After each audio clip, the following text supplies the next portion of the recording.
Sometimes, the best things in life arrive disguised as the worst mistakes we think we've ever made. Sometimes, what feels like a catastrophic failure is actually fate, giving us exactly what we never knew we needed. Eliza Warren bought a ruined cabin for $25 because she was out of money and tired of people telling her what she couldn't do as a woman alone. The cabin sat on the edge of the Montana wilderness, forgotten by everyone who mattered. She thought it would be her quiet place to start over. When she pushed open the door, 4 children were hiding inside.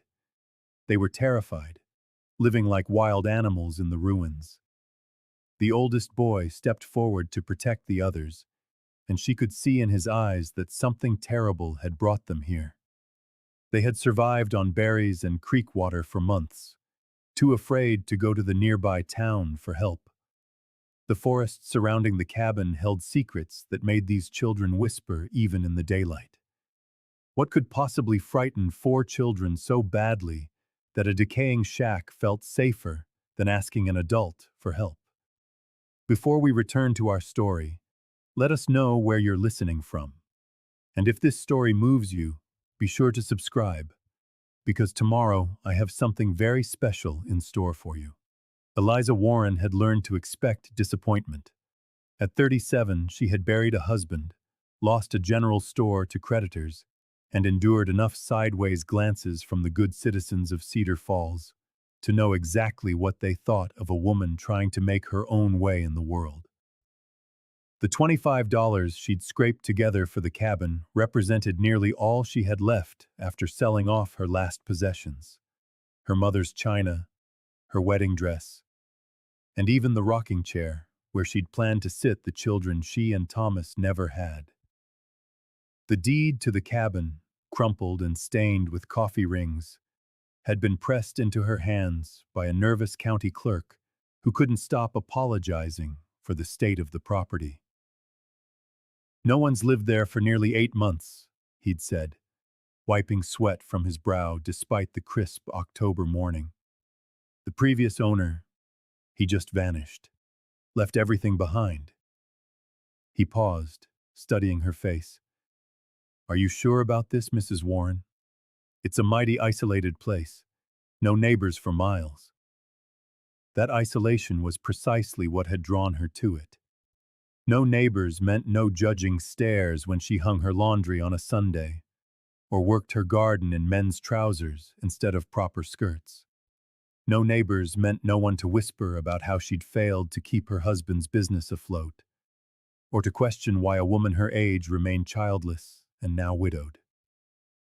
Her dog, a loyal border collie mix with intelligent brown eyes and a coat the color of autumn leaves, had been her only companion on the 3-day journey into the mountains. He sat beside her on the wagon bench, ears perked at every new sound, his tail thumping whenever she spoke to him.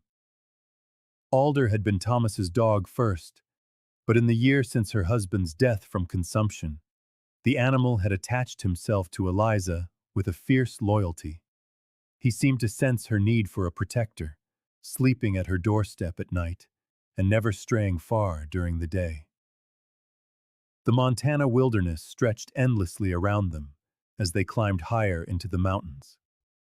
Ancient pines reached for a sky so blue it hurt to look at directly, their boughs heavy with the promise of winter snow. The air grew thinner and cleaner with every mile, carrying the scent of pine needles and creek water, and something wild that made her lungs feel larger than they had in years. This was God's country, untouched by the smoke and noise of town life, a place where a person could think clearly and begin again. The cabin was even more dilapidated than she'd expected. The logs were grayed by time and weather, with chinks wide enough for small animals to slip through. The roof sagged menacingly over what was once a front porch, and the single east-facing window was boarded up with planks that looked newer than the rest of the structure. Someone had tried to secure it from the elements, at least. But when she pushed on the warped wooden door, Groaning on leather hinges that should have been replaced years ago, she found them. 4 children, ranging in age from perhaps 6 to 12, huddled in the farthest corner like wild things caught in a sudden light. The oldest boy positioned himself in front of the others, his thin shoulders squared with a resolve that seemed far too old for his young face. His clothes were patched and worn, but clean enough to suggest someone was caring for them as best they could. Dark hair fell over green eyes that watched her with a mixture of fear and defiance. Behind him, the other 3 pressed close together. Another boy, slightly younger, with the same dark hair but softer features, held the hand of a little girl who couldn't have been more than 8. Her strawberry blonde braids were neat despite their obviously difficult circumstances, and her blue eyes held a ferocity that reminded Eliza of a cornered wildcat. Tucked in the very back, half hidden by the others, a little girl with enormous gray eyes peeked out.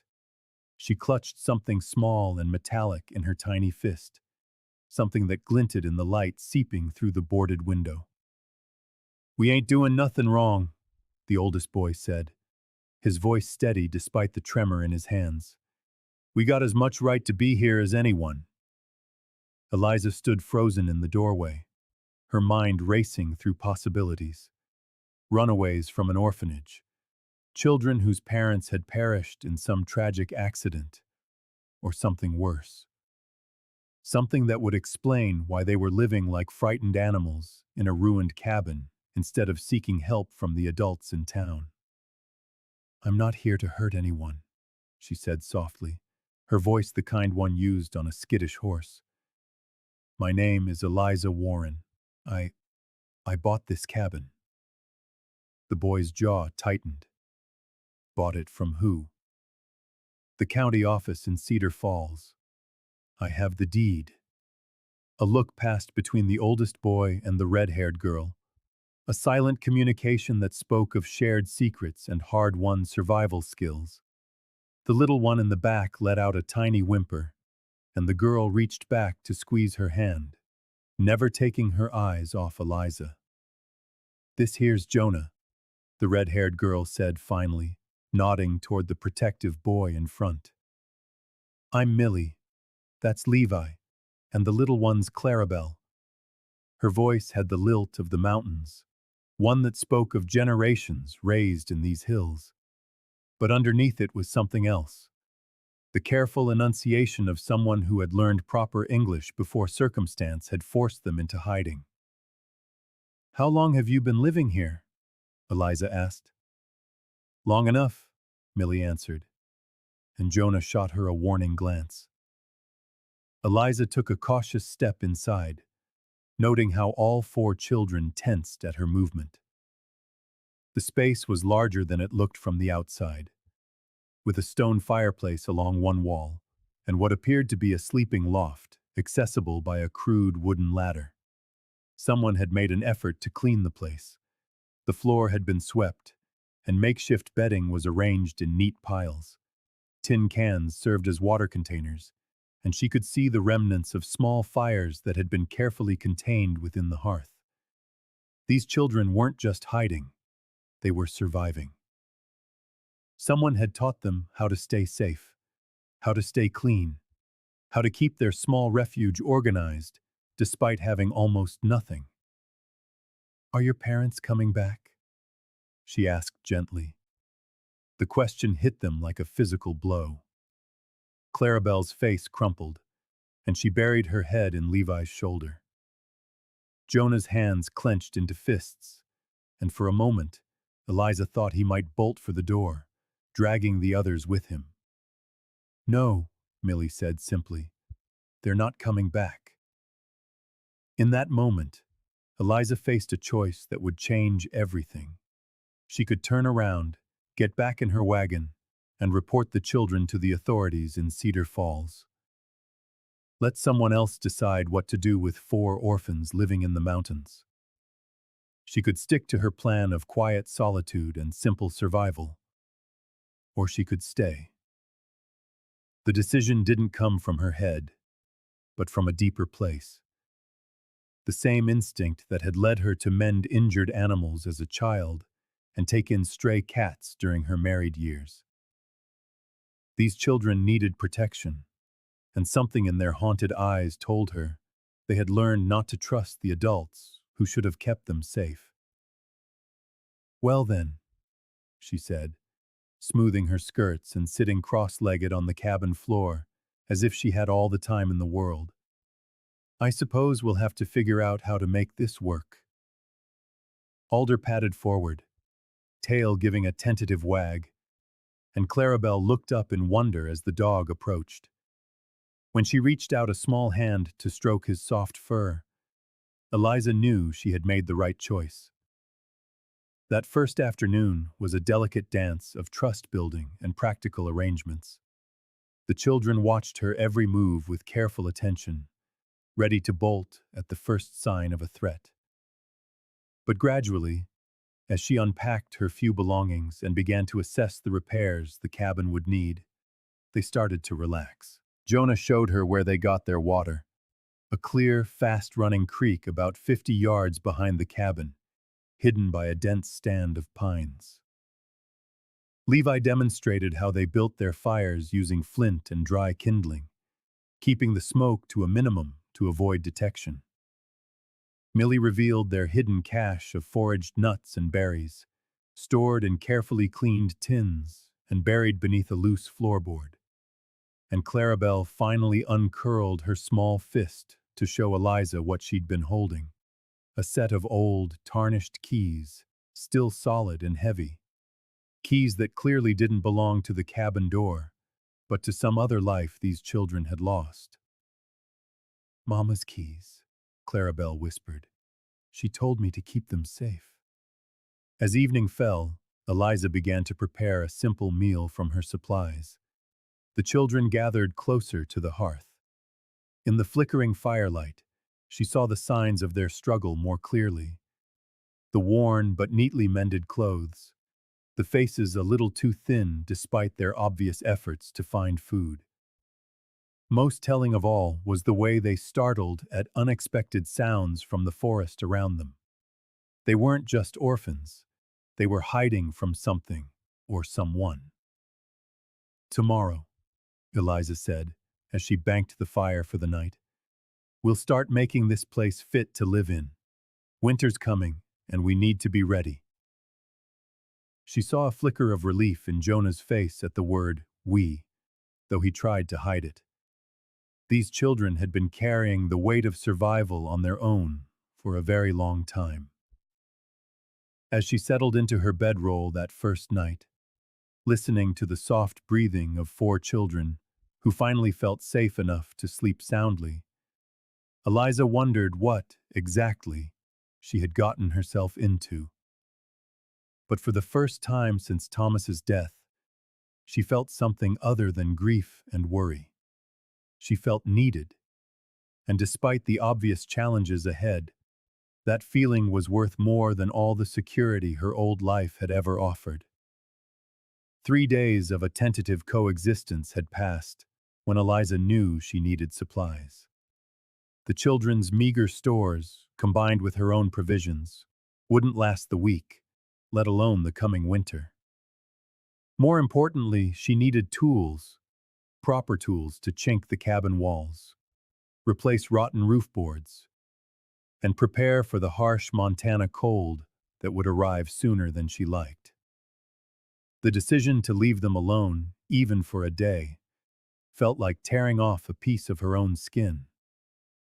But the nearest town was a full day's journey down the mountain, and bringing 4 frightened children into Cedar Falls would raise questions she wasn't ready to answer.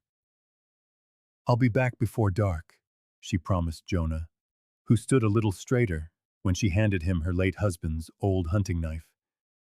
"You keep an eye on the others." The boy's green eyes held hers. "We know how to hide," he told her simply.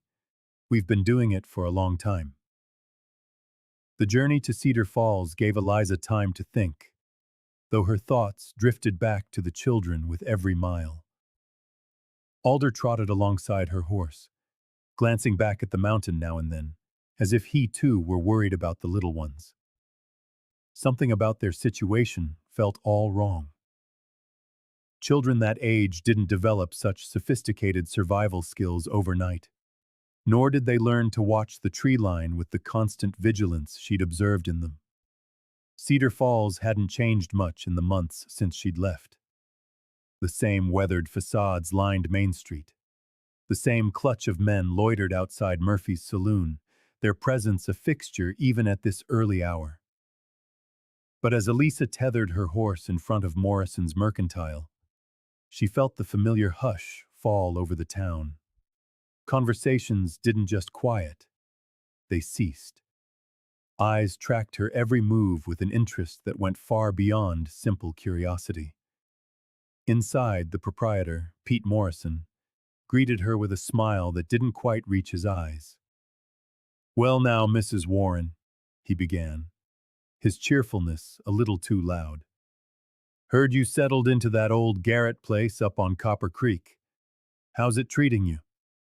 "It's quiet," Eliza answered, her focus on gathering the essentials: flour, beans, salt pork, coffee. As quiet as one could hope for. "A little too quiet, I'd wager." "Isolated," Pete observed, wrapping her goods with a deliberate, almost fussy precision. "The fella before you, Samuel Garrett, he and his family lived up there nigh on 10 years. Then one day, poof, gone. Left everything behind. Or so the story goes." Elisa's hands stilled over a bolt of calico. "The children, too." Pete's gaze sharpened. What children would that be? The question hung in the silence between them, and a cold knot formed in Elisa's stomach. She'd made a mistake. "I was just curious about the family," she said, choosing her words with care. "When someone vanishes like that." "Oh, the whole family disappeared," Pete said, but his tone had shifted. "Father, mother, and their 4 little ones. Sheriff figured they got spooked by something. Indian trouble maybe, or claim jumpers. Folks do that sometimes. Just pack up and run without a word. 4 children."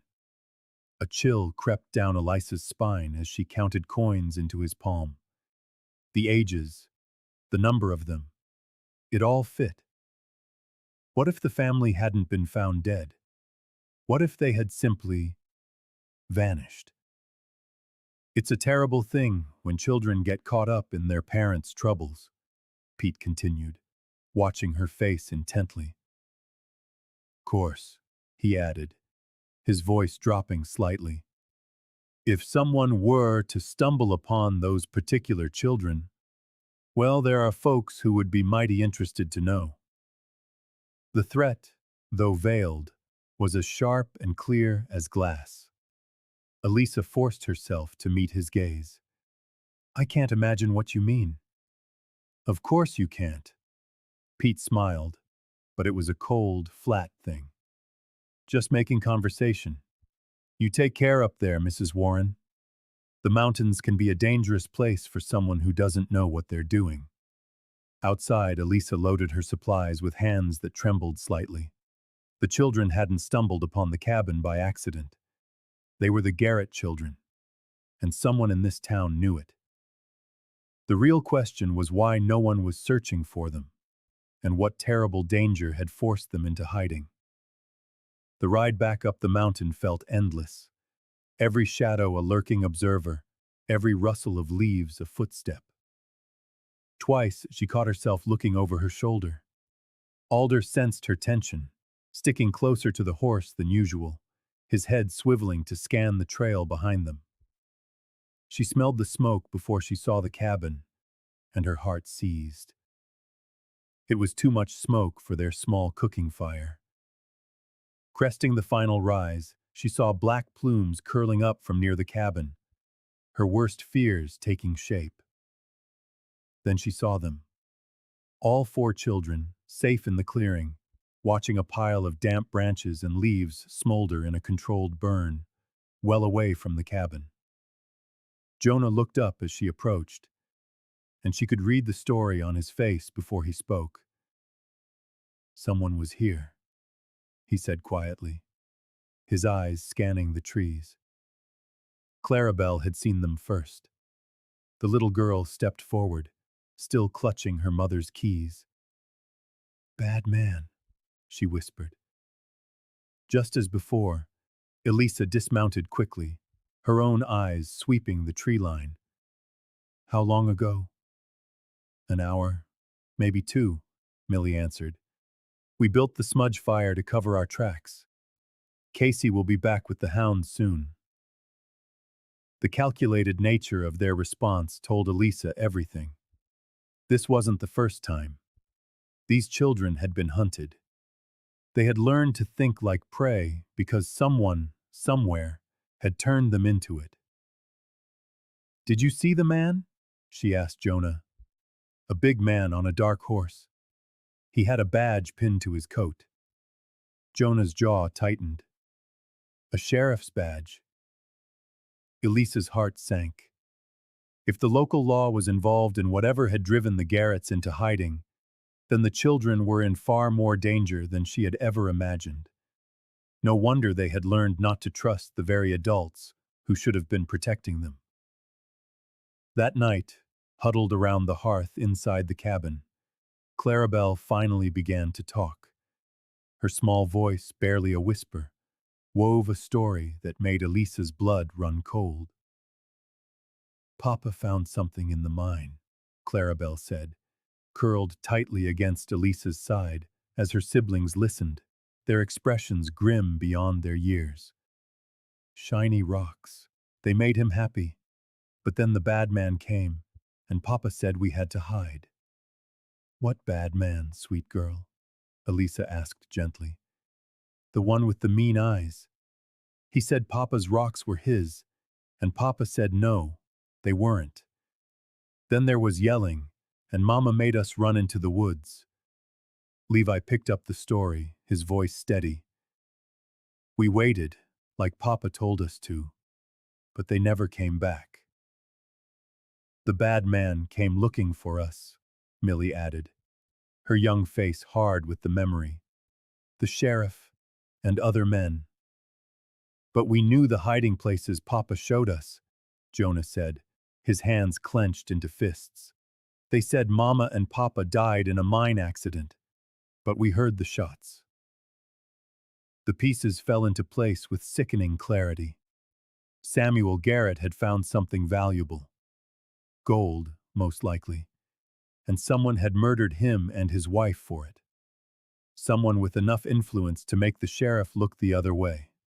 Or perhaps someone working with the sheriff from the very beginning. And now, they knew the children were alive, hidden in their old home. As Eliza tucked Clarabelle into her makeshift bed that night, the little girl looked up, her eyes far too old for a 6-year-old. "Are you going to leave us too?" she asked. Eliza smoothed the child's hair, feeling the weight of responsibility settle on her shoulders like a heavy cloak. "No, little one. I'm not going anywhere." But even as she spoke the words, she wondered if it was a promise she could keep.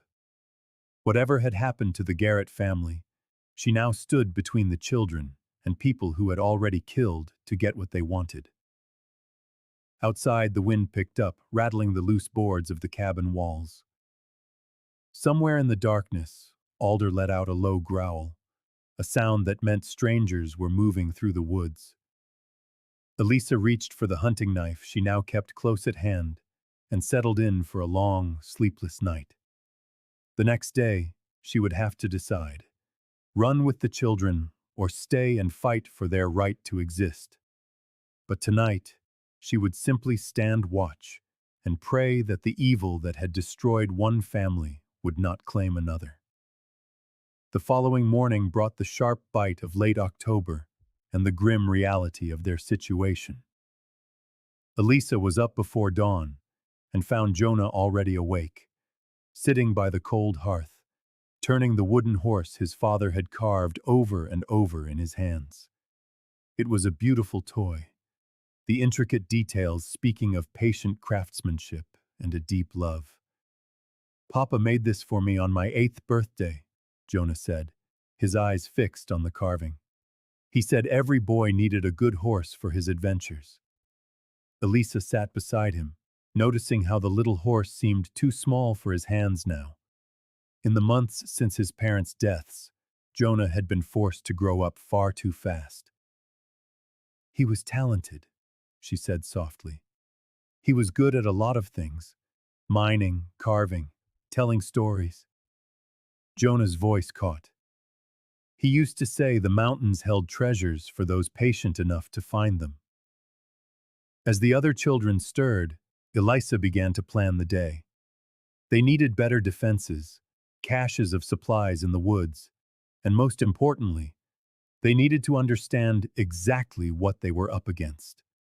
The children's survival skills were impressive, but they were reacting to threats, not preparing for them.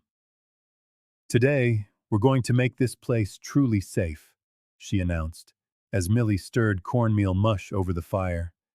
"And I need to know everything you remember about the men who hurt your parents." Over breakfast, the story emerged in fragments. Samuel Garrett was a prospector, working a claim about 2 miles deeper into the mountains. He'd struck something big, Clarabelle's shiny rocks. But before he could officially file the claim, Marcus Thornfield had shown up. "Mr. Thornfield owns most of the mines around Cedar Falls," Levi explained, his voice quiet. "Papa said he was like a spider, always spinning webs to catch other folks' luck." "He came with papers," Millie added, her blue eyes flashing with remembered anger. "Said Papa's claim wasn't legal, that the land belonged to him, but Papa had done everything right." The pieces clicked together in Elisa's mind. She'd heard Thornfield's name in town, a man who'd grown rich buying up mining claims and mineral rights, often from families who mysteriously fell on hard times or simply disappeared. "The sheriff was with him that last day," Jonah said, his young face a hard mask. "Sheriff Dalton. They were talking like old friends." As the day wore on, Eliza worked alongside the children to fortify their sanctuary. They chinked the gaps in the cabin walls, created hidden caches for supplies in the surrounding woods, and established escape routes through the forest. The children moved with a practiced efficiency, and Eliza realized this was not the first time they had prepared to run. "We had 3 different bolt holes when we lived here before," Millie explained, as they camouflaged a stash of dried goods under a fallen log. "Papa always said, 'Have a way out,' because sometimes good people have to act like bad ones to stay alive." While they worked, Eliza found herself watching the wooden horse that Jonah now carried everywhere. Something about it nagged at her.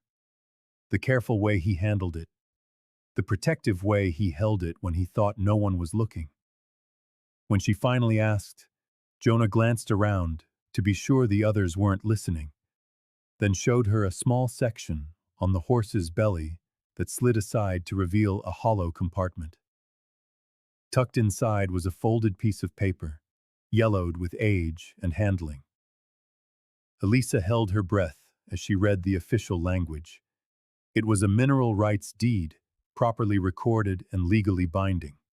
Samuel Garrett's claim was legitimate, and according to the document, it covered not only the original mine site, but a significant portion of the surrounding mountainside.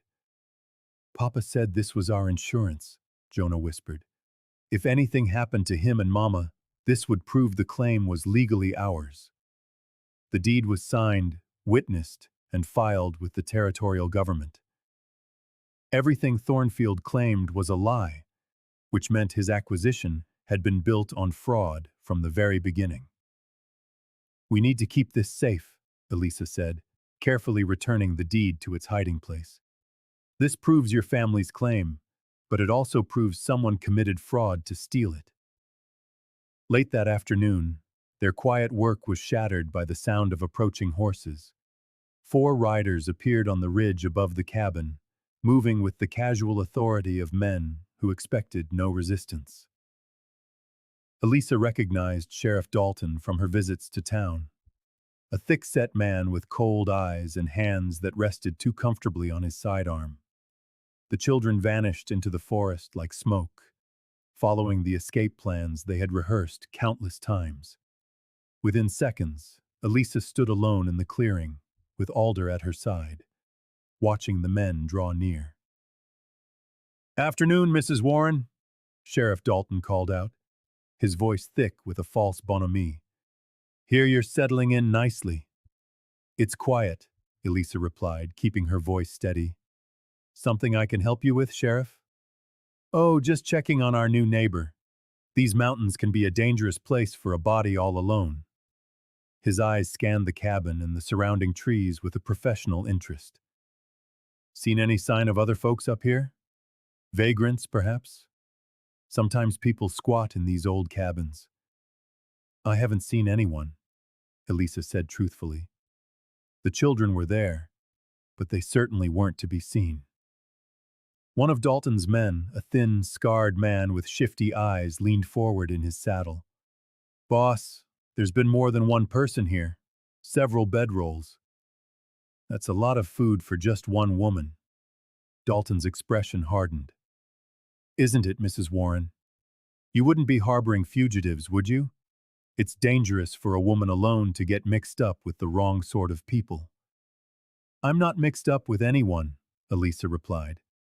"I'm just trying to build a quiet life." "Of course you are." Dalton swung down from his horse, followed by his men. "Mind if we take a look around? Just to be sure you're safe out here." It wasn't a question. As the men began to search the cabin and its outbuildings, Eliza prayed the children had gotten far enough away. Elder let out a low growl, sensing the tension, and she placed a hand on his head to soothe him. "A mighty fine cabin for $25, one of the men called out. "The old owner left it in better shape than expected." "The old owner had good taste," Dalton observed, running a hand over the solid log construction. "Sam Garrett knew how to build things to last. It's a shame what happened to him and his family." The casual way he spoke of the Garrett's deaths sent a shiver down Elisa's spine. There was no sadness in his voice, no regret, only the flat satisfaction of a task completed. After 20 minutes of searching, the men remounted. Dalton tipped his hat to Eliza with a false courtesy. "Take care of yourself, Mrs. Warren. The mountains can be unpredictable this time of year. Accidents happen to people who aren't careful."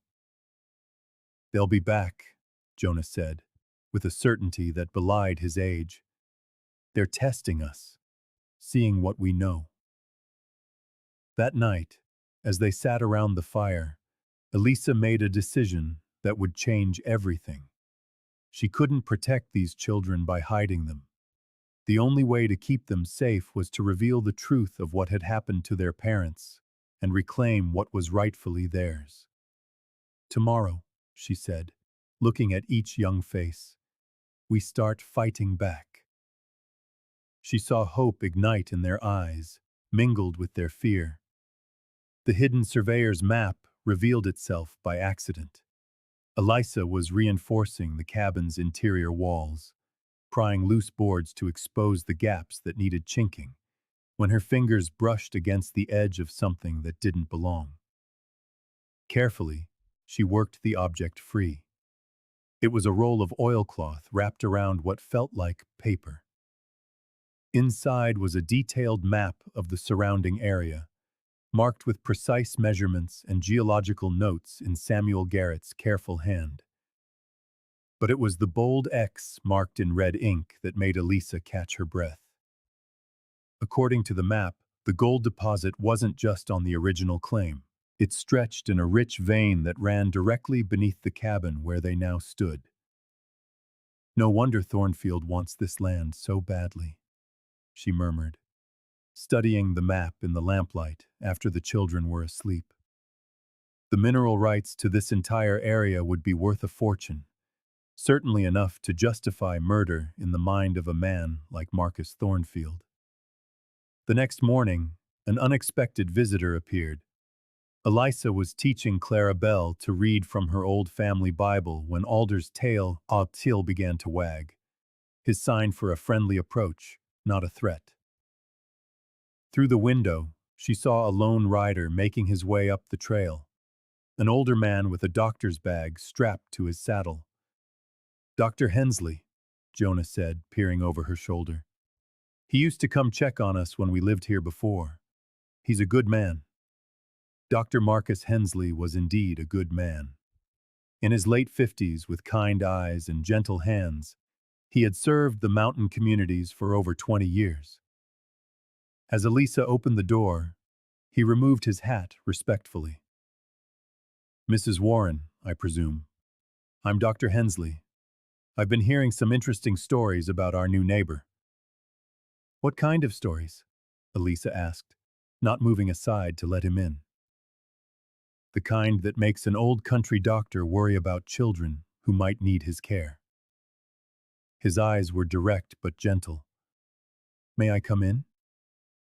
The children emerged slowly from their hiding spots, but their obvious trust in the doctor told Eliza everything she needed to know. Dr. Hensley had been helping them long before she had arrived. "I've been checking on these children every few weeks since their parents passed," he explained, as he examined each child with professional thoroughness. "Unofficially, you understand. There are folks in town who wouldn't approve of my involvement." "Folks like Sheriff Dalton?" Eliza asked. Dr. Hensley's hands paused on Clara Belle's wrist as he checked her pulse.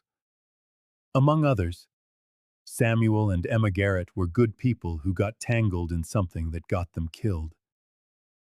The children opened up while the doctor worked. Millie began to share memories of her mother. Emma Garrett had been a schoolteacher before her marriage, educated and refined despite her choice to live in the mountains. She had taught all 4 of her children to read and write, insisted they speak properly, and filled their evenings with stories and lessons. "Mama said an education was the one thing nobody could ever take from you," Millie said, carefully pronouncing each word the way her mother had taught her. "She made us promise we'd keep learning, no matter what." Dr. Hensley nodded in approval. "Your mother was a wise woman. She also left something with me for safekeeping. Something she said you children should have when you were old enough to understand its importance." From his medical bag, he produced a small, brown paper-wrapped package. Inside lay Emma Garrett's jewelry. Not much, but clearly precious. A simple gold wedding band, a pair of pearl earrings that had likely been a wedding gift, and a delicate locket that made Clara Belle gasp in recognition. "Oh, Mama's locket!" the little girl exclaimed, reaching out with reverent hands to take it. Inside the locket, there was more than just Emma's portrait. Tucked behind the photograph was a folded slip of paper covered in Emma's neat script, numbers and letters that looked like some kind of code. "Your mother was clever," Dr. Hensley said softly. "She knew trouble was coming, and she made preparations. That code holds the location of proof that can expose what really happened to your parents." Eliza studied the coded message as the children crowded around her. The numbers seemed to correspond to locations, while the letters might represent initials or directions. Whatever Emma had hidden, she had made sure it would be safe until her children were old enough to understand its meaning. "There's something else you need to know," Dr. Hensley continued, his voice heavy. "Marcus Thornfield has been petitioning the territorial government to have the children declared legally dead. If he succeeds, all of the Garrett property will be auctioned off to pay phantom debts, debts that will be conveniently bought up by Thornfield himself. The scope of the conspiracy was becoming clear. Thornfield hadn't just murdered the parents. He was systematically stealing the children's entire inheritance through legal manipulation. "How much time do we have?" Eliza asked. "A month maybe if we're lucky. The paperwork is already being processed." That afternoon, after Dr. Hensley had left with a promise to return soon, Eliza sat with the children to decipher Emma's message.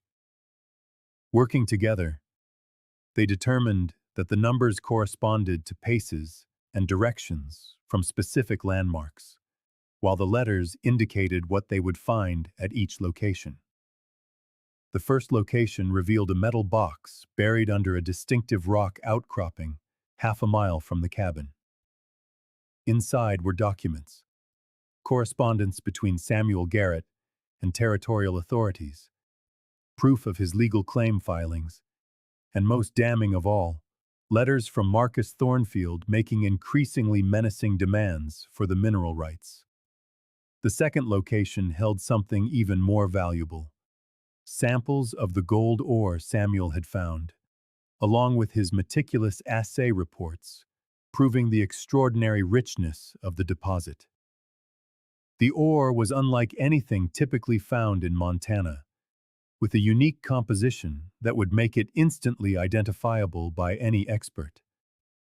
But it was the third location that provided the most shocking revelation. Hidden in a hollow tree was a leather satchel containing photographs, images of the mine shaft, the gold vein, and most importantly, photographs of men working the claim illegally.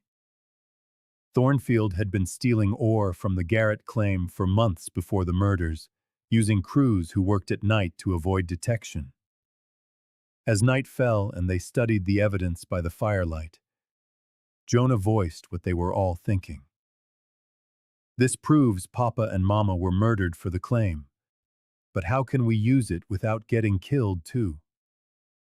It was Millie who provided the answer, her young mind cutting straight to the point. "We need someone Thornfield can't buy or threaten, someone with more power than he has." Eliza nodded, understanding. They needed to get the evidence to the territorial authorities, but that would require a dangerous journey and allies they could trust. "Dr. Hensley might know someone," she said finally. "Tomorrow, we start planning how to bring Marcus Thornfield to justice." Outside, the wind howled through the mountains, carrying the promise of winter. But inside the small cabin, 5 people who had been strangers only weeks ago sat plotting how to reclaim a family's legacy and ensure that 4 orphaned children would never have to hide in fear again. The first snow of winter came early that year, blanketing the mountains in white and reminding everyone that time was running out. Clara Bell woke screaming from nightmares again, and this time her memories surfaced in fragments that painted a more terrible picture than Eliza had imagined. "The bad man had a big ring," Clara Bell whispered, curled in Eliza's lap, while the others listened with faces grim beyond their years. "It shined in the firelight when he hit Papa. And his eyes were like a snake's, cold and cruel." "Can you remember anything else about that night?" Eliza asked gently, stroking the child's hair. "Mama hid us in the root cellar first. We could hear them talking through the floorboards. The bad man said Papa was stealing from him. But Papa said, 'No, the gold was ours, legal and proper.' Then there was shouting." Clara Bell's voice broke. Jonah reached out to squeeze his little sister's hand. "That's when we heard the shots," he said softly. 2 shots, very close together. Mama came and got us then. Said we had to run right then, no packing, no anything." "She was crying," Millie added, her eyes shining with unshed tears. "Mama never cried, but she was crying that night." She said they'd killed Papa and we had to get away before they came for us. The pieces of that terrible night were slowly clicking into place. Emma Garrett had gotten her children to safety, but she hadn't made it herself. The mining accident that had supposedly killed the parents had been staged after the fact to cover up the murders. Dr. Hensley returned 3 days later, bringing medical supplies and grim news. Thornfield has the death certificates, he reported. Officially, the entire Garrett family died in a mine collapse 6 months ago. The property auction is set for next month. But he also brought hope in the form of a name. Judge William Crawford is passing through Helena next week. He's a territorial circuit judge, honest as the day is long, and no friend to men like Thornfield. If we can get the evidence to him, how do we do it? Eliza asked. It's a 3-day ride to Helena, and we can't leave the children unprotected. We'll have to split up, Dr. Hensley said thoughtfully. I can get the evidence to Judge Crawford, but someone needs to stay here and keep the children safe. As they planned, Eliza found herself growing closer to the good doctor. Marcus Hensley was a widower who had lost his own family to cholera years before, and his gentle care for the Garrett children revealed a man who understood loss. When he looked at her across the firelight, she saw something in his eyes that reminded her there could be a future beyond mere survival. But their growing affection was interrupted by darker revelations.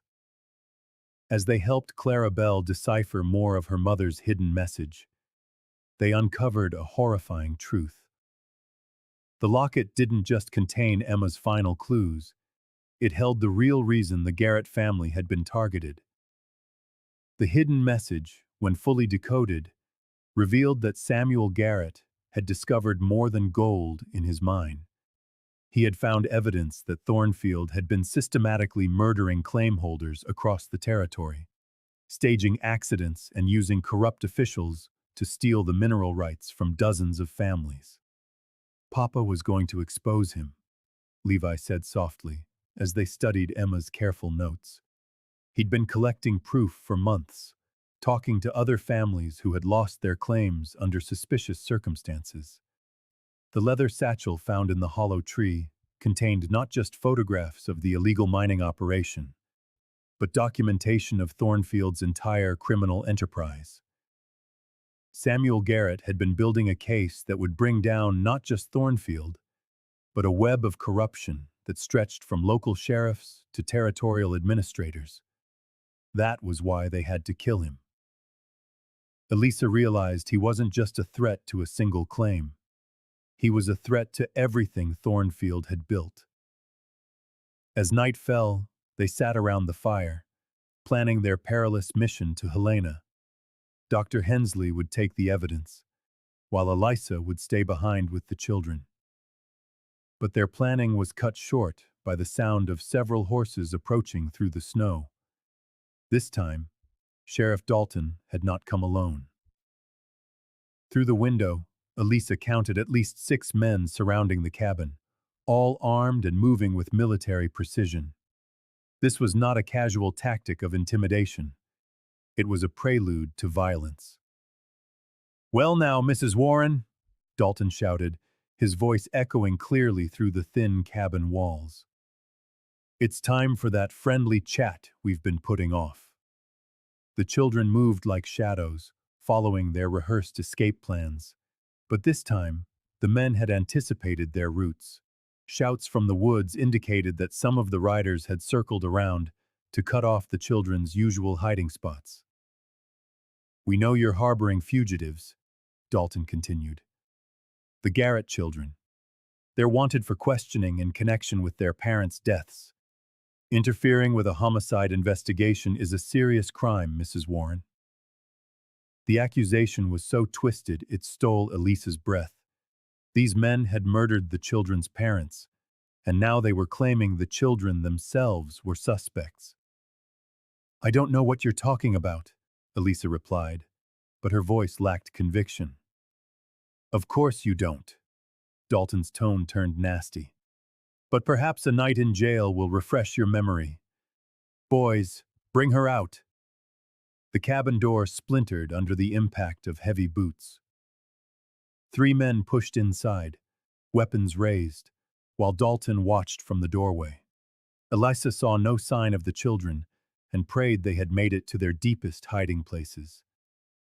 Where are they? The scarred man demanded, pressing the barrel of his gun against Elisa's temple. Where is who? She replied, proud that her voice didn't tremble. The search was thorough and violent. They tore through the children's bedding, smashed the few pieces of furniture, and scattered the carefully stored supplies across the floor. But they found nothing. No children, no evidence, no proof that anyone other than Eliza was living in the cabin. Maybe they really did run off, one of the men suggested. After 20 minutes of a fruitless search, Dalton's eyes were cold with frustrated rage.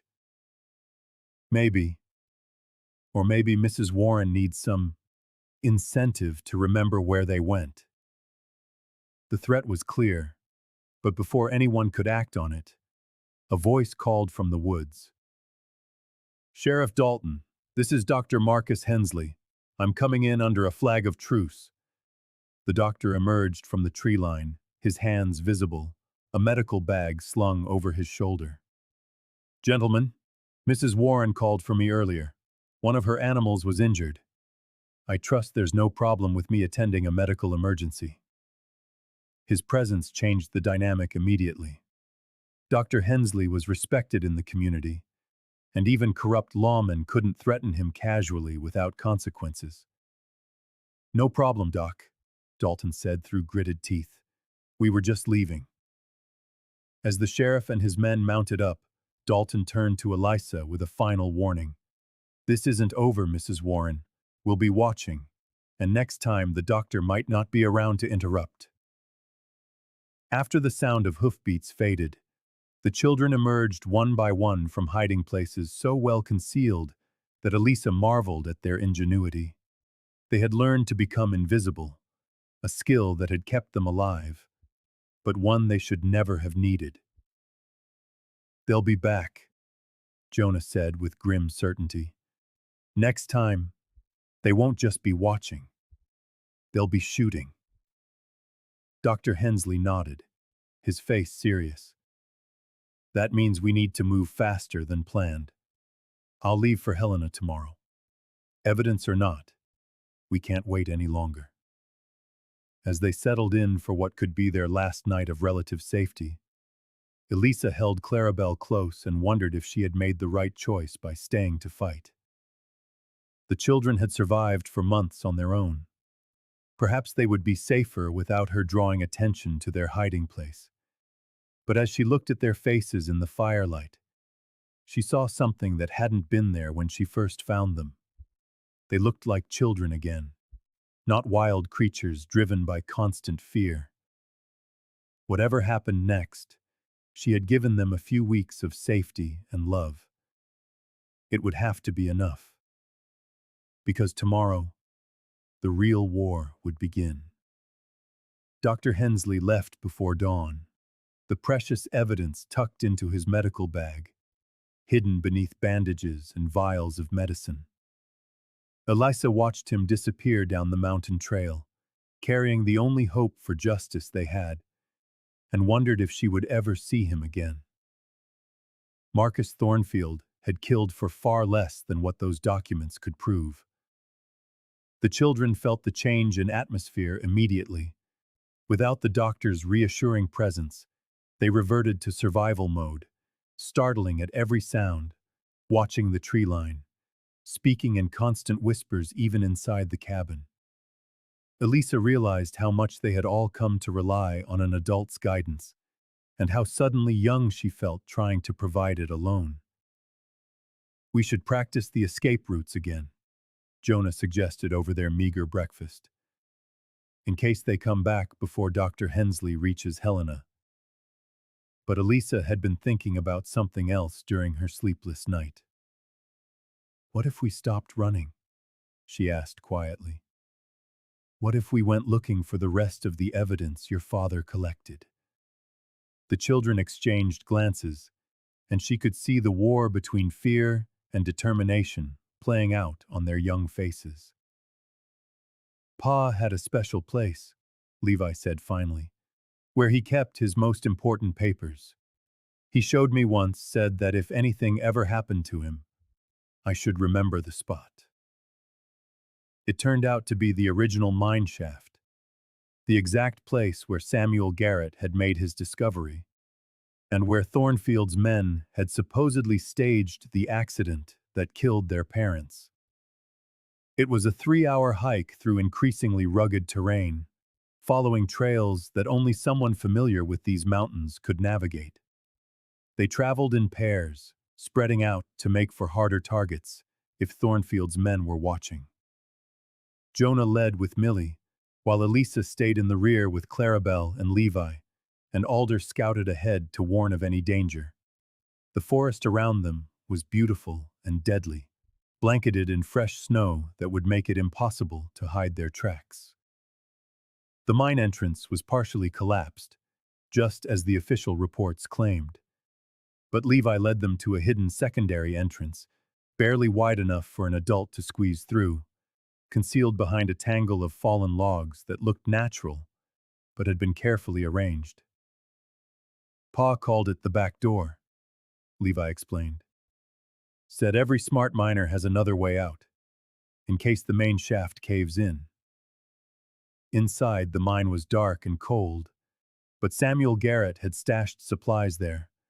Lanterns, oil, even some canned food. He had been preparing for trouble long before it found him. The children moved through the passages with a confidence born of familiarity, leading Elisa deeper into the mountain. The hiding place was tucked away in a side tunnel that would be easy to miss unless you knew exactly where to look. Behind a loose rock in the wall, Samuel had built a waterproof safe containing his life's work. Journals documenting years of mining operations, detailed maps showing illegal encroachments across the territory, and most damning of all, a ledger that recorded Thornfield's payments to various officials. Sheriff Dalton received $2,000 the month before Pa died. Millie read from the ledger, her voice trembling with rage. $2,000 to look the other way while people were murdered. But the journals revealed something else, something that made Elisa's blood run cold. Samuel Garrett suspected that his claims were valuable for more than just their gold content. The unusual composition of the ore suggested the presence of rare minerals that the territorial government would be very interested in controlling. His murder hadn't just been about greed, it had been about power. As they were studying Samuel's mining tools, his pickaxe, his pan, his assay equipment, Elisa noticed something odd about the pickaxe handle. It felt heavier than it should, and when she examined it more closely, she found a hollow compartment containing ore samples wrapped in oilcloth. The samples glittered in the lamplight, but not with the yellow gleam of common gold. These rocks contained particles of silver, copper, and something else, a blue-green mineral that Levi identified as exceptionally high-quality turquoise. Pa said this was worth 10 times more than the gold, Levi explained, because it was all mixed together in one place. The mining company that owned this could process multiple minerals in a single operation. They were preparing to leave when Alder's warning growl echoed down the mine shaft. Someone else was coming. The children moved with practiced silence, extinguishing the lanterns and melting into the shadows of the side tunnels. Eliza heard voices echoing from the main entrance. Male voices, at least 3 men, talking with casual confidence. Boss says that Doc is on his way to Helena with something important, one voice said. We're to search the mine again. Make sure there's nothing left that could cause trouble. We've searched this place twice, another voice complained. There's nothing here. Then we'll search it a 3rd time. You want to be the one to tell Marcus Thornfield you didn't follow orders? The men advanced deeper into the mine, the beams from their lanterns casting jagged shadows on the rock walls. Eliza pressed Clarabelle's face against her shoulder to muffle any sound, feeling the child's heart hammering with fear. They were trapped. The back entrance was a long walk away, and any movement would give away their position.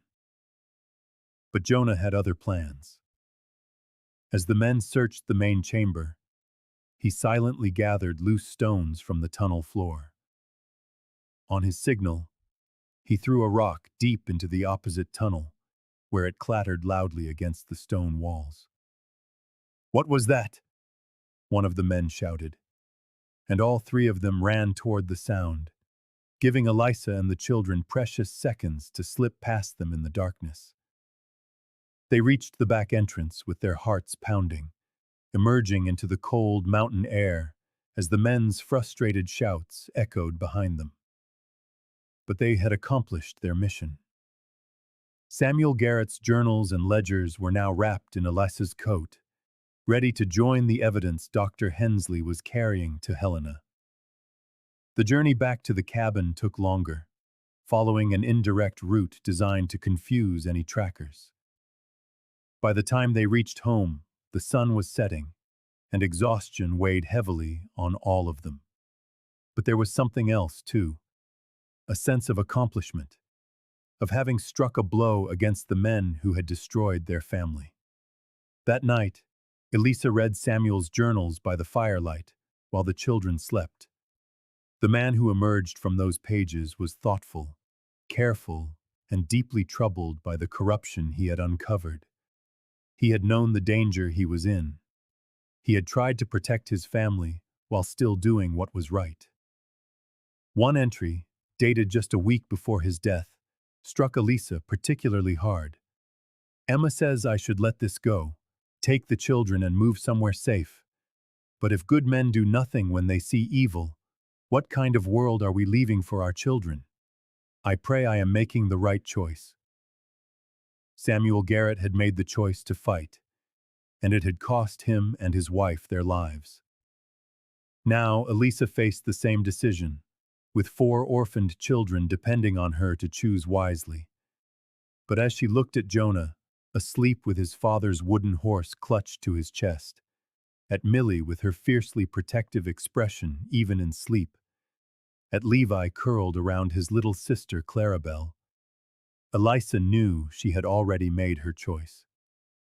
Some things were worth fighting for, even if the cost was terrible. Family was one of them. Outside, the wind howled through the mountains, and somewhere in the darkness, Marcus Thornfield was planning his next move. But inside the small cabin, 5 people who had been thrown together by tragedy slept peacefully, knowing that whatever came next, they would face it together. Dr. Hensley returned 5 days later, but he did not come alone. At his side was another man, dressed in a formal suit and carrying himself with the authority of someone accustomed to being obeyed. Judge William Crawford had come in person to investigate the accusations against Marcus Thornfield, and his presence meant their case was finally being taken seriously. But the judge also brought news that would shake everything Eliza thought she knew about her place in this story. "Mrs. Warren," Judge Crawford said after the children had been sent outside to play with Alder, "I need to ask you some difficult questions about your late husband." "Thomas Warren?" Eliza asked, her stomach lurching. "What does he have to do with any of this?" The judge pulled documents from his leather satchel, bank ledgers, business correspondence, legal papers. "Your husband was a business partner of Marcus Thornfield's for more than 3 years. Were you aware of that?" The words struck her like a physical blow. "That's impossible. Thomas ran a general store. He never mentioned any interest in mining." "The store was failing," Dr. Hensley said gently, his kind eyes filled with sympathy. "I'm so sorry, Eliza. I discovered this while I was gathering evidence in Helena. Thomas took a substantial loan from Thornfield to keep the business afloat, and when he couldn't pay it back, Thornfield made him a different kind of offer. Judge Crawford spread the documents across the cabin's rough-hewn table. Your husband helped Thornfield identify profitable mining claims. He would overhear talk in the store of new strikes, promising veins, families making good progress. He passed that information along, and Thornfield would move in. No, Eliza whispered. But the evidence was undeniable. Thomas's handwriting filled the margins of reports detailing the assets of families who later lost everything. He wouldn't have done that. He was a good man. People do desperate things when they're drowning in debt, the judge said, not unkindly. The question is, did he know what Thornfield was doing with the information? Dr. Hensley's hand covered hers on the table. There's more, Eliza. The Garretts were one of the families Thomas reported to Thornfield. His notes on Samuel Garrett's gold strike are dated 2 weeks before the murders. The room spun. Eliza's husband, the man she had mourned, the man she believed to be honest and hard-working, had helped set the stage for the tragedy that left these 4 children orphaned. His information had led Thornfield directly to the Garretts' claim. Did he know they would be killed? She asked, her voice barely a whisper. We don't believe so, Judge Crawford replied. Your husband died of consumption 6 months before the Garretts were murdered. But his debt to Thornfield was still outstanding when he passed. A debt that legally transferred to you as his widow. The implications hit her like a tidal wave. That's why Thornfield didn't move against me directly. He was waiting for me to default on Thomas's debt so he could legally claim everything, including this cabin and the mineral rights that came with it. Dr. Hensley confirmed it. Which I suspect Marcus Thornfield ensured you could purchase for a mere $25, just enough to make you think you were getting a remarkable deal, when in fact, you were walking into his trap. Eliza felt sick. Every decision she thought she had made on her own had been manipulated. The cabin she bought as a refuge had been bait in a larger scheme. Even her meeting the children might have been by design. Thornfield had used her to draw the Garrett children out, so he could finally eliminate the last witnesses to his crimes. Mrs. Warren, Judge Crawford continued, I need you to understand your legal position. As Thomas Warren's widow, you could be held financially liable for his role in Thornfield's schemes. Any property you own could be seized to settle those debts, including this cabin. And any mineral rights associated with it, Eliza said, numb. Which means the children's claim. The trap was perfect. Thornfield had arranged it so he could either take everything legally through her husband's debts, or he could eliminate everyone who knew the truth and claim the property was abandoned. Either way, he won. The cabin door creaked open. Jonah stood there, his eyes wide with horror, having clearly heard everything from the window. You're one of them, he said, his young voice cracking with betrayal. Your husband helped kill our pa and ma. Jonah, I didn't know, Eliza began, but the boy was already backing away. You came here pretending to help us, but you're just like him. You want our claim for yourself. Millie appeared behind him, her face hardened by the same sense of betrayal. We trusted you. Even Levi, gentle Levi, looked at her with something close to hatred. And Clarabelle, sweet Clarabelle, who just yesterday had called her an almost mama, now hid behind her siblings, a new terror in her gray eyes. Children, please, Dr. Hensley started, but Jonah cut him off.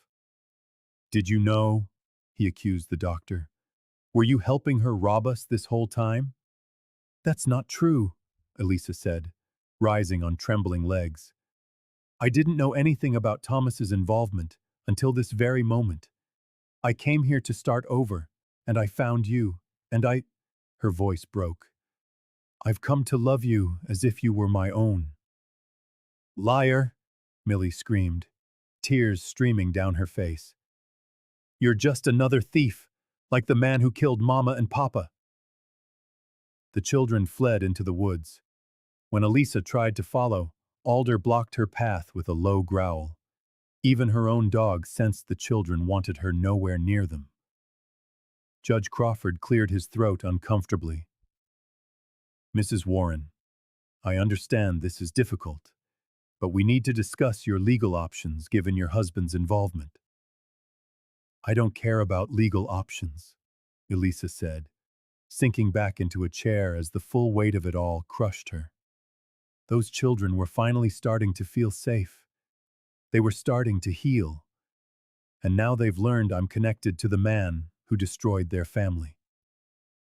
You didn't know, Dr. Hensley said firmly. You are not responsible for your husband's choices. But Eliza knew it didn't matter. In the children's eyes, she was tainted by association. Every moment of trust they had built was now poisoned by the revelation that her own husband had helped set their parents' murder in motion. There may be a way out of this, Judge Crawford said thoughtfully. Would it save the children's claim?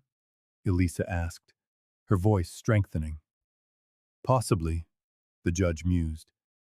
If you were willing to testify against Thornfield, to provide evidence of how he manipulated your husband and used his debts as leverage. If we can prove Thornfield's entire operation was fraudulent, we could nullify all associated transfers and debts, including yours. Then I'll do it, whatever it takes. Dr. Hensley squeezed her shoulder. It won't be easy. Thornfield will use your connection to discredit you. He'll claim you're just trying to escape your own legal obligations. I don't care what he claims. Eliza stood and walked to the window, where she could see the children huddled together in the clearing, likely planning their next escape. Those children deserve justice for their parents. They deserve their inheritance, and they deserve to know that not every adult in their lives is a liar or a murderer. By nightfall, the children still hadn't returned to the cabin. Eliza could see them from the window, having built a small fire in the clearing, clearly choosing to sleep in the open rather than under the same roof as her. The rejection hurt more than anything Thomas's betrayal had revealed. She had thought she was rescuing them, but maybe she had just been another part of the trap all along. Dr. Hensley stayed with her that night, sensing she shouldn't be alone. They sat by the hearth, not speaking much, while Judge Crawford reviewed documents at the table. Outside, 4 children who had learned to survive on their own kept watch over their own fire, trusting no one. They'll come around, Dr. Hensley said softly. When they've had time to think clearly, they'll realize you are not your husband. Will they? Eliza asked. Or will they always see me as the woman whose husband helped destroy their family? She had no answer, and neither did he. All they could do was wait and hope that the love and trust built over weeks could survive the revelation of sins committed years ago by a man Eliza herself had never truly known. Outside, Clarabelle's small voice drifted on the night air, asking her brothers a question that pierced Eliza's heart. Is Miss Eliza really bad? Like the bad man? And Jonah's reply was firm and final. I don't know anymore. I don't know who to trust. Eliza closed her eyes against the tears, understanding that she may have lost the only family she had ever truly wanted, destroyed by the actions of a husband she had buried without ever really knowing him. The morning arrived, cold and silent. The children's fire had burned to ash, and they were gone. Not fled completely, Eliza realized with a pang of relief, but keeping their distance. She could see them through the trees, moving in their familiar patterns of survival, never coming close enough to talk. Judge Crawford had spent the night reviewing Samuel Garrett's journals, and what he found there gave Eliza a sliver of hope amidst her despair. Samuel knew of Thomas's involvement, the judge said, showing her an entry dated 3 months before the murders. But he didn't blame him. Listen to this. Thomas Warren came by the claim today, looking sick with guilt. He confessed what Thornfield has been pressing him to do, passing along information on new strikes. The man is dying of consumption and fears his widow will be left with nothing but his debts. I told him I forgive him, that we all do desperate things when we're drowning. He wept like a child. He made me promise that if anything happened to me, I would make sure Emma and the children knew the truth, that Thomas Warren was a victim of Thornfield's schemes, just like the rest of us. Elisa's hands trembled as she read the words. Samuel Garrett had forgiven Thomas before either of them died. But would his children be able to do the same? There's more, Dr. Hensley added, pulling out another document he'd found among Samuel's papers. Thomas tried to make it right. Look at this. It was a sworn affidavit signed by Thomas Warren just weeks before his death, detailing everything he knew about Thornfield's operations. Names, dates, amounts paid for information, families who were threatened or ruined. Thomas had been building a case against Thornfield, trying to undo the damage he'd helped cause.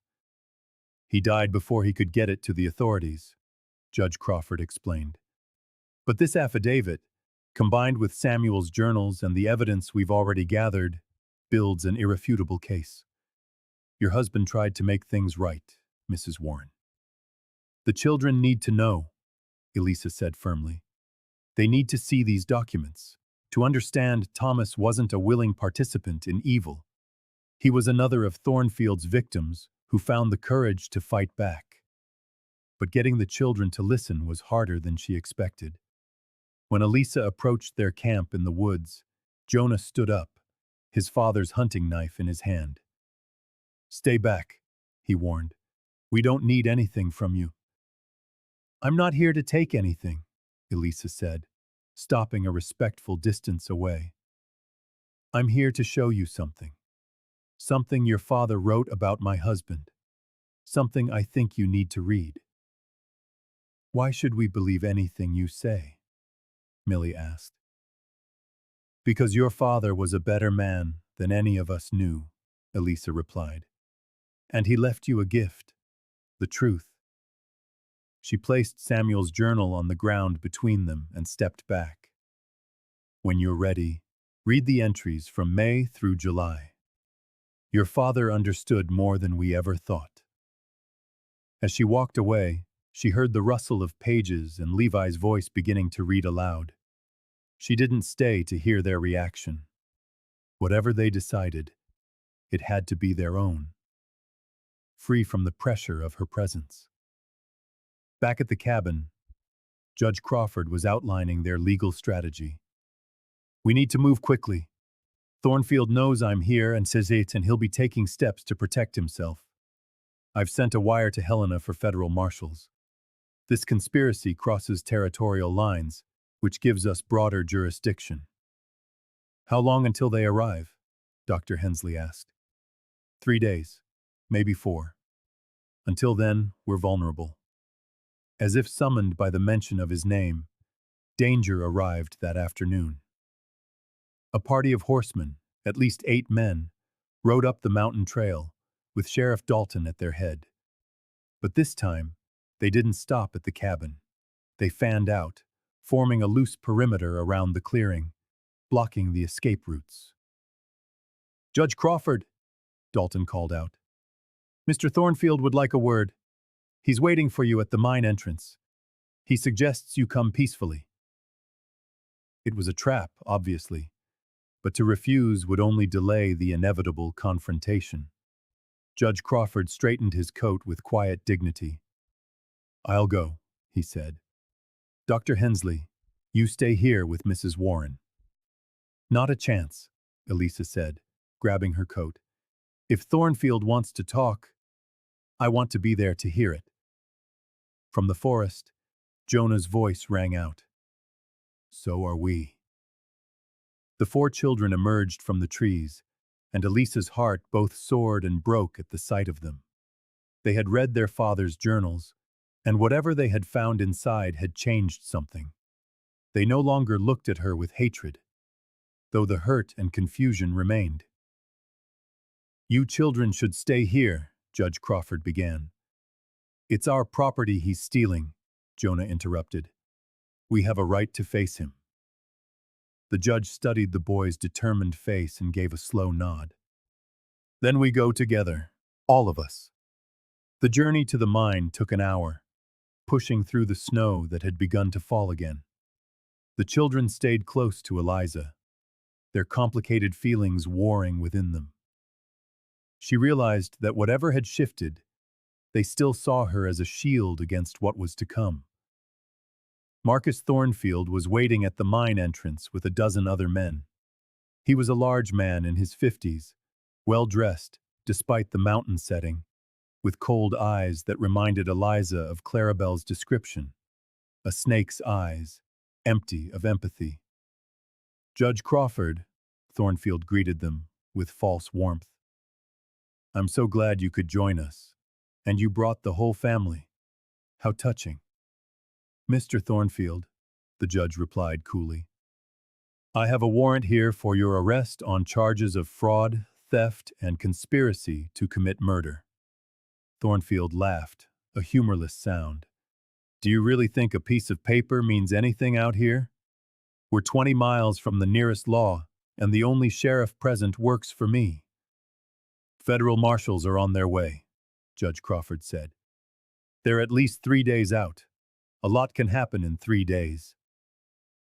Thornfield's gaze swept over the group, lingering on the children. "The Garrett brat survived longer than I expected. Samuel's training, I suppose. He was always clever, too clever for his own good." "You murdered our parents," Jonah said, his young voice clear and steady. "I was solving a business problem," Thornfield corrected. "Your father was stealing from me." "He found gold on his own legal claim," Millie cried out. "A claim that should have been mine. This entire mountain range should have been mine. It would have been if your father wasn't so stubborn about his rights." Thornfield shook his head, as if Samuel's insistence on legal ownership was merely tiresome. "I offered to buy him out, fair and square. He refused. I offered to make him a partner. He refused.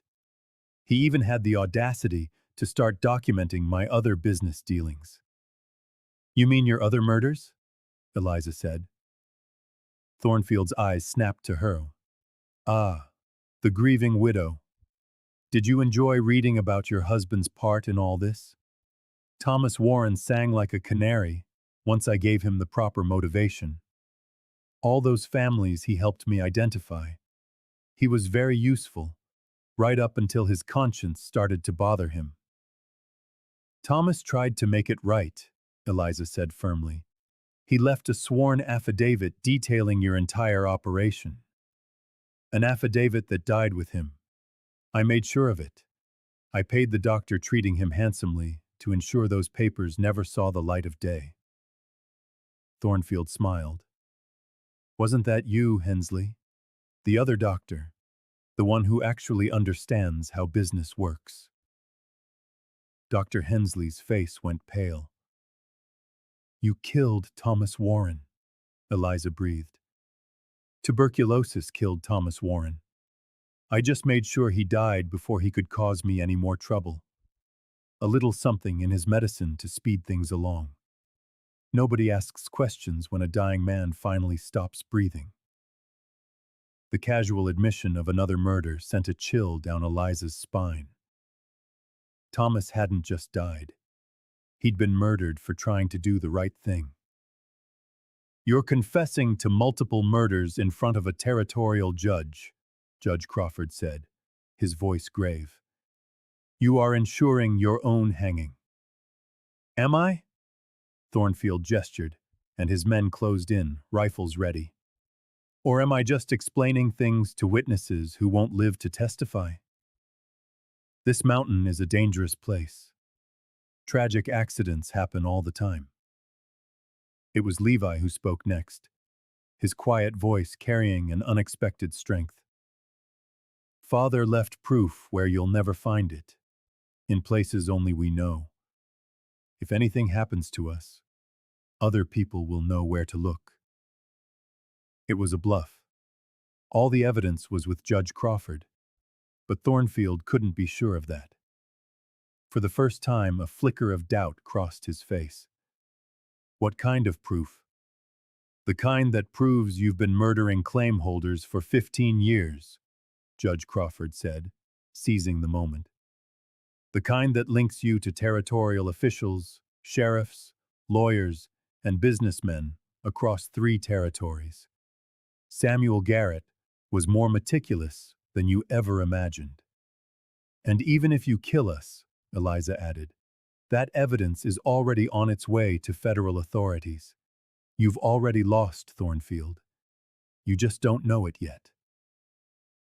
The standoff stretched into a tense silence, broken only by the wind whistling through the pines and the nervous shuffle of horses. Thornfield's men looked uncertain, realizing they'd been led into a murder that might no longer serve any purpose. "Boss," Sheriff Dalton said nervously, "maybe we should think about this." "Shut up," Thornfield snapped, his eyes locked on the children. "You 4 have been more trouble than you're worth. I should have hunted you down months ago instead of assuming you'd die on your own in the winter." Clarabelle stepped forward, pulling her mother's keys from her pocket. "These were Mama's," she said, her voice steady. "She said to keep them safe, that one day they would open the door to justice. I think today is that day." From her other pocket, she produced a small, single key Eliza had never seen before. "Papa gave this to Mama before he died. It opens a safe deposit box in Helena, with copies of everything." The color drained from Thornfield's face. "That's impossible. I checked every bank." "Father didn't trust banks, not after what you did to the Hendersons," Jonah said. "He used a private vault service, the kind that holds a deposit for 50 years unless someone shows up with the right key and the right password. It could be another bluff, or it could be the truth." Eliza couldn't tell, but Thornfield's reaction suggested Samuel Garrett had outsmarted him one last time. "You're lying," Thornfield snarled, but the conviction had fled his voice. "There's only one way to find out," Judge Crawford replied. "Come to Helena peacefully, stand trial, and we'll see what evidence comes to light. Or resist, murder a territorial judge and 5 witnesses, and guarantee that every lawman in 3 territories will hunt you to the ends of the earth." The moment hung on a knife's edge. Then one of Thornfield's men lowered his rifle. "I didn't sign on to murder children and a judge," he said. "I'm out." 2 more men followed his lead, and suddenly, Thornfield's advantage was crumbling. Sheriff Dalton looked ready to bolt, and the remaining men shifted nervously. "This isn't over," Thornfield seethed, but he was already backing toward his horse. "You think you've won, but I have friends in high places." "You had friends," Judge Crawford corrected. "As we speak, your network is being dismantled. I took the liberty of sending your ledgers to the federal prosecutors before I came up here, Mr. Thornfield. Dozens of warrants have been issued." Thornfield's face twisted in rage, but he was beaten, and he knew it. As he swung onto his horse, he glared at the children one last time. "Your parents died for nothing," he spat. "All that gold, all those claims, I've already moved most of the wealth out of the territory. You'll never see a cent of it. We don't want your stolen money, Millie said fiercely. We just want you to pay for what you did. As Thornfield and his remaining men spurred their horses away, not down the mountain toward town, but deeper into the wilderness, toward whatever desperate escape they hoped to find, Eliza gathered the children to her side. They didn't resist. Clarabelle buried her face in Eliza's coat. Is it really over? Levi asked. Not yet, Judge Crawford said. We still have to catch him, and there will be trials and legal tangles, but the worst of it is. Dr. Hensley put an arm around Eliza's shoulders. You were incredibly brave. We all were, she replied, looking at each of the children's faces. These children saved us with their courage and their father's plan. As they began the long walk back to the cabin, Jonah fell into step beside Eliza. I'm sorry, he said quietly, for what I said yesterday, about you being like them. You had every right to be angry, Eliza replied. Father forgave your husband, Jonah continued. I read what he wrote. He said Thomas Warren was a good man who made bad choices when he was scared, but he found his courage before the end. If Papa could forgive him, then I can too. Tears welled in Eliza's eyes. Thank you, she whispered. Jonah looked up at her, his eyes the same piercing green as Samuel Garrett's. We want you to stay, all of us. We talked about it this morning. You're not perfect, and your husband made mistakes, but you came back for us, even after you knew the truth. That means something. As they walked home under the gently falling snow, 5 people who had been strangers only weeks ago now moved as one, a family, bound by shared tragedy, shared courage, and the choice to trust in love over circumstance. The battle wasn't won, but the tide of the war had turned in their favor, and whatever came next, they would face it together. The federal marshals arrived 2 days later, grim-faced men who had been tracking Thornfield's network for months. They brought both good and troubling news. Thornfield had fled into the backwoods with a handful of loyal men, and Sheriff Dalton had been arrested while trying to destroy evidence in his Cedar Falls office. We need to move fast, explained the lead marshal, Robert Hayes, as they drank coffee in the cabin. Thornfield knows these mountains, and he has supply caches stashed all over the territory. If he makes it to Canada, we might never bring him to justice. Then we don't let him get to Canada, Eliza said firmly. The marshal looked at her with respect. Ma'am, tracking a desperate man through the mountains in winter is no job for civilians.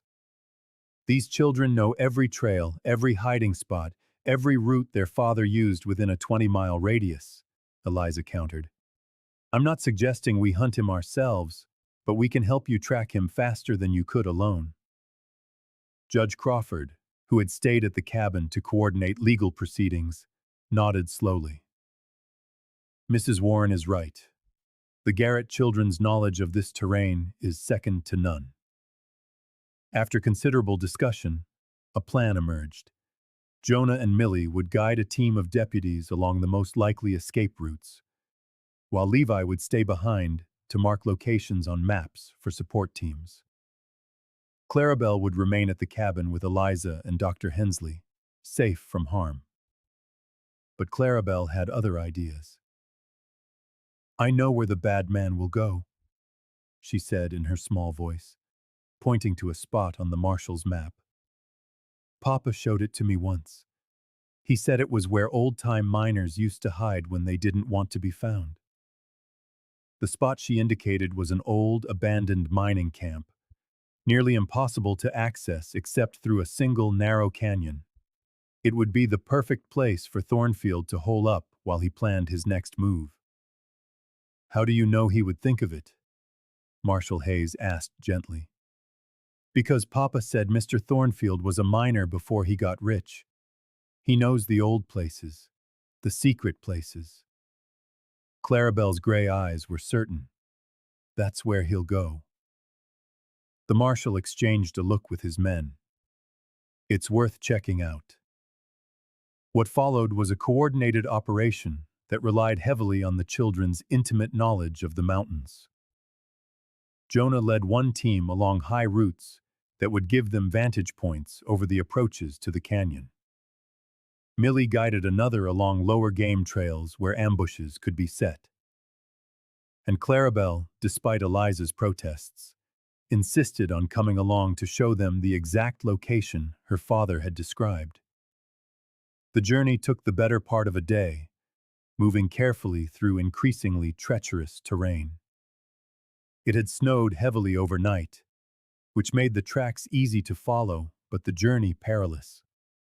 At one point, they found signs of Thornfield's passage, a hastily abandoned campsite, the embers of a fire still warm, indicating they were closing in.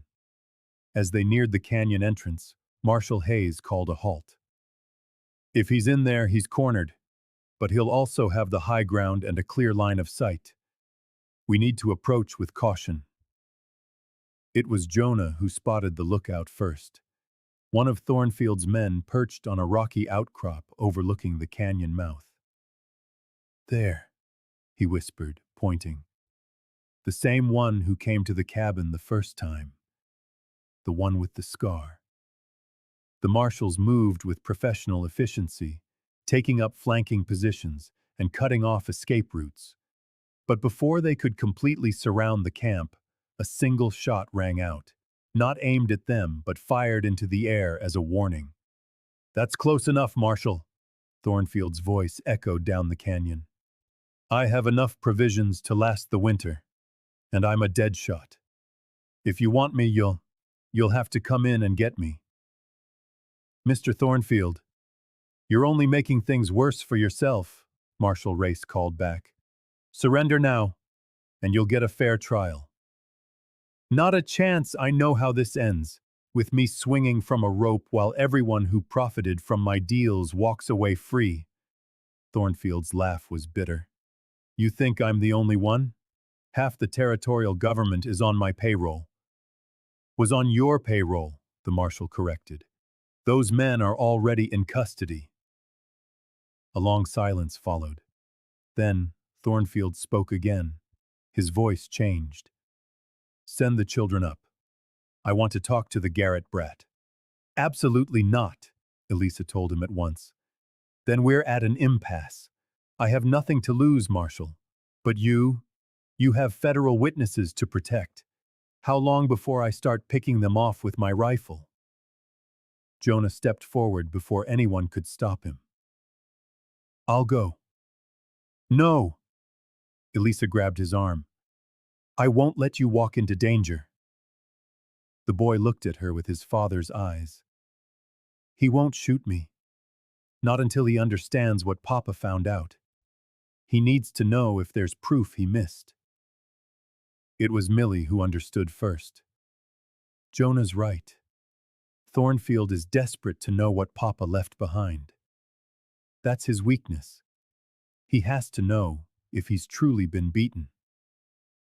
Marshal Race considered the proposal with clear reluctance. I don't like sending a child into a hostage situation. I'll go with him, Eliza said. Thornfield wants answers. I'm his former partner's widow. Maybe that will count for something. The plan was made quickly. Eliza and Jonah would approach under a flag of truce while the deputies positioned themselves for a rescue if things went wrong. Dr. Hensley would stay behind with the other children, ready to provide medical aid if needed. As Eliza and Jonah walked up the narrow canyon trail, her heart hammered with fear. But the boy beside her moved with a quiet confidence, and she drew strength from his courage. Thornfield was waiting in the center of the old mining camp, surrounded by the crude fortifications his men had erected. He looked haggard. His expensive clothes were dirty and torn, but his eyes still held their cold, calculating glint. "Well, Mrs. Warren," he greeted her mockingly, "have you come to beg for the children's lives?" "I've come to offer you a deal," Eliza replied, keeping her voice steady. "Surrender peacefully, and I will testify that Thomas spoke of you as a friend who helped him in his desperation. It could mean the difference between the gallows and a prison cell." "Your husband was a weak fool," Thornfield spat. "He had a chance to be part of something great, and he threw it away for the sake of his conscience."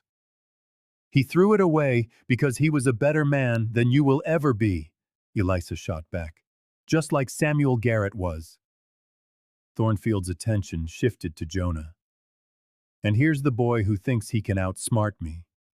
Tell me about this proof your father supposedly hid." Jonah looked the man in the eye without flinching. "Why should I? You've already lost. Because if you don't, I will shoot your precious Mrs. Warren right here, and then I will hunt down your siblings one by one." Thornfield drew his revolver. "I have nothing left to lose, boy. Make me believe there's a reason to surrender." It was a desperate bluff from a desperate man, but the gun was real, and it was aimed at Elisa's chest. Jonah clenched his fists. "My father left evidence," he said carefully. "Ledgers, photographs, testimonies he collected from other families you ruined.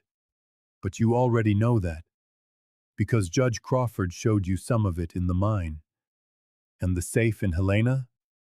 The one the girl mentioned. That was real too. Bumper installed a dead man's switch. If he didn't check in every 3 months, the contents of the safe were sent to the federal authorities. That's how they already knew about your operation, even before Judge Crawford got here." Understanding dawned on Thornfield's face, followed swiftly by despair.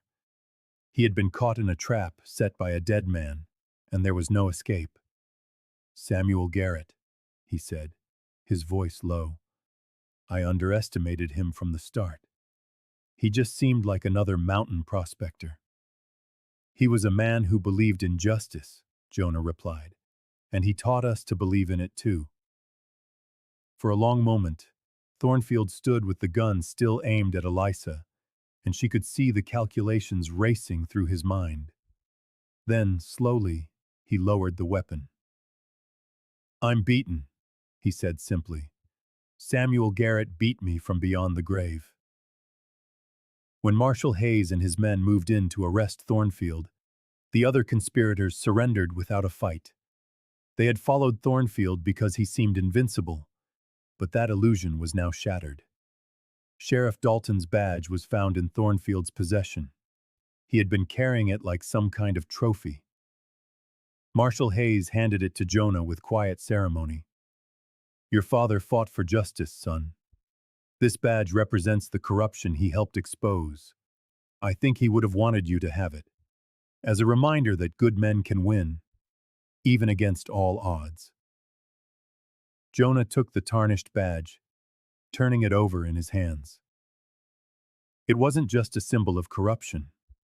It was proof that even corrupt systems could be cleansed when good people refused to give up. As they began the journey back to the cabin with Thornfield in chains, Clarabelle slipped her small hand into Elisa's. "Is it really over now?" she asked. "The dangerous part is over," Eliza answered. "Now comes the healing." And as the sun set over the Montana mountains, casting long shadows through the pines, 5 people who had been broken by tragedy began the long walk toward becoming whole again. The trial took place in Helena 3 weeks later, drawing attention from across the territory. Eliza had never seen so many people gathered for a court proceeding. There were reporters from eastern newspapers, territorial officials, and families who had lost their own claims to Thornfield's schemes over the years. The children insisted on attending, despite Dr. Hensley's concerns about exposing them to the trauma of reliving their parents' deaths. But Jonah was firm in his reasoning. "People need to see us," he said. They need to know we survived, that Papa and Mama's fight wasn't for nothing. Judge Crawford presided with grave dignity, and the evidence presented was overwhelming. Samuel Garrett's journals documented 15 years of systematic fraud and murder. Thomas Warren's deathbed confession named names and detailed operations. The photographs and ore samples proved illegal mining activity. And most damning of all, the ledgers showed payments to dozens of officials who had looked the other way while families were destroyed. When it was time for the children to testify, Clarabelle went first. Her small voice echoed clearly through the packed courtroom as she described the night her parents died. "Mama was crying," she said, clutching the keys that had become her talisman. "She said Papa was gone and that we had to hide." We heard the bad man's voice say, "No one will ever know what really happened." But we knew we always knew. Levy spoke next, detailing the months of hiding and survival, the constant fear that had shaped their childhood. Millie testified about finding her parents' bodies in the mine, staged to look like an accident, but bearing the clear signs of violence. And Jonah, his head held high despite his young age, presented his father's wooden horse and explained how Samuel Garrett had prepared for his own death, hiding away proof his children could use to seek justice. "My father believed the law would work if good people made it work," Jonah told the court. "He died proving that belief.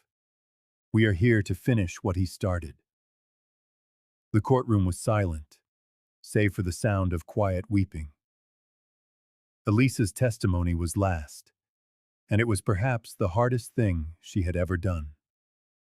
She had to speak publicly about Thomas's involvement, his weakness, and his attempt at redemption. She had to admit that she had been blind to her husband's activities, that debt and desperation had led him to compromise his principles. But she also testified to Thomas's final act of courage, his decision to document everything he knew about Thornfield's operations, even knowing it would likely lead to his own death. Thomas Warren was not a brave man, she told the court honestly, but he found his courage when it mattered most. He died trying to stop the evil he helped create. It doesn't erase his mistakes, but it proves that even people who have done wrong can choose to do right in the end. The defense tried to discredit the evidence, claiming the journals were forgeries and the photographs staged, but the sheer volume of documentation, corroborated by testimony from other victims and officials who had turned state's evidence, was insurmountable. On the third day of the trial, something extraordinary happened. A representative from the territorial governor's office stood and addressed the court. "The evidence presented here has exposed a corruption that reaches to the highest levels of the territorial government. Governor Bradford has authorized me to announce that all mining claims associated with the operation of Marcus Thornfield are hereby declared null and void. The properties will be returned to their rightful owners or their heirs. In the case of the Garrett claim, mineral rights are immediately restored to Jonah, Millie, and Clarabelle Garrett, with Mrs. Eliza Warren appointed as their legal guardian, pending the formal adoption process." The courtroom erupted in cheers, and Elisa felt tears stream down her face as the children pressed against her. They had won. Not just the battle against Thornfield, but the war for justice itself. The gold sample Levi had brought from the mine was presented as evidence of the claim's extraordinary value. Geological experts testified that the Garrett claim contained not only gold, but silver, copper, and rare minerals worth hundreds of thousands of dollars. The children's inheritance would be substantial enough to secure their futures for generations. But it was the symbolic victory that mattered most. When the jury returned with their verdict after less than 2 hours of deliberation, the foreman's voice rang out, clear and certain. Guilty on all counts. Marcus Thornfield showed no emotion as the sentence was read. He would be hanged for the murders of Samuel and Emma Garrett, with additional prison time for fraud and conspiracy that would have kept him locked away for life even without the death penalty. As the deputies led him from the courtroom, Thornfield paused by the children's seats. For a moment, Eliza tensed, ready to shield them from any final cruelty. But Thornfield's words surprised her.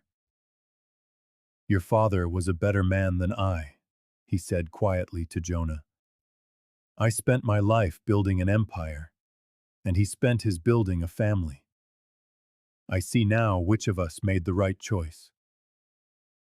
It wasn't an apology, not really, but it was the closest a man like Thornfield could come to admitting he had been wrong about what mattered in life.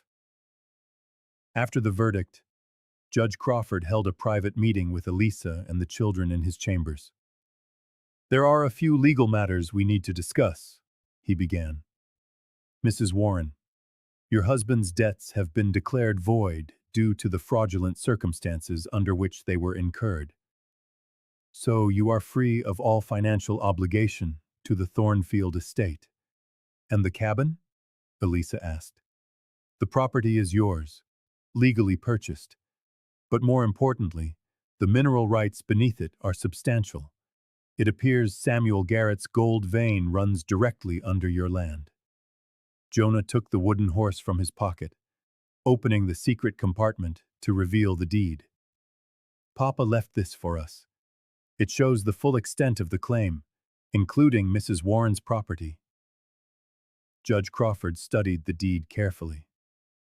"This document makes all of you co-owners of one of the richest mining claims in Montana. With proper management, you will never have to worry about money again." But Millie voiced what they were all thinking. "We don't want to work the mine ourselves. Papa died for that gold. Mama died for it. We just want to live in peace." "Then lease the mineral rights to a reputable mining company," Dr. Hensley suggested. "They do the work, you collect the royalties, and you can live quietly on the land without the danger of operating a mine yourselves." It was the perfect solution, one that would honor Samuel and Emma's memory while ensuring their children's safety. The children looked at Eliza, and she saw a question in their faces they were afraid to ask aloud. "Yes," she said softly, answering the unspoken question. "I want to adopt you, all of you, if you'll have me. Not to replace your parents. No one could ever do that. But to give you the family and the home you deserve." Clarabelle threw herself into Elisa's arms. "I want you to be my mama," she said. "My real mama is in heaven with Papa, but you can be my mama here." The phrase made everyone smile through their tears. Eliza, their mama here, a perfect description of the role she would come to play in their lives. Judge Crawford cleared his throat, visibly moved. "Then I will expedite the adoption proceedings. Given the circumstances and your evident care for these children, I see no reason this can't be finalized within a few weeks." As they stepped from the courthouse into the brilliant Helena sun, they were greeted by a crowd. It was a throng of people, families who had lost their rights to Thornfield's schemes, reporters eager to tell their story, and everyday citizens who had followed the trial, their hearts moved by the children's courage. An older woman made her way forward, her eyes glistening with tears. "My husband died in a mine collapse 5 years ago.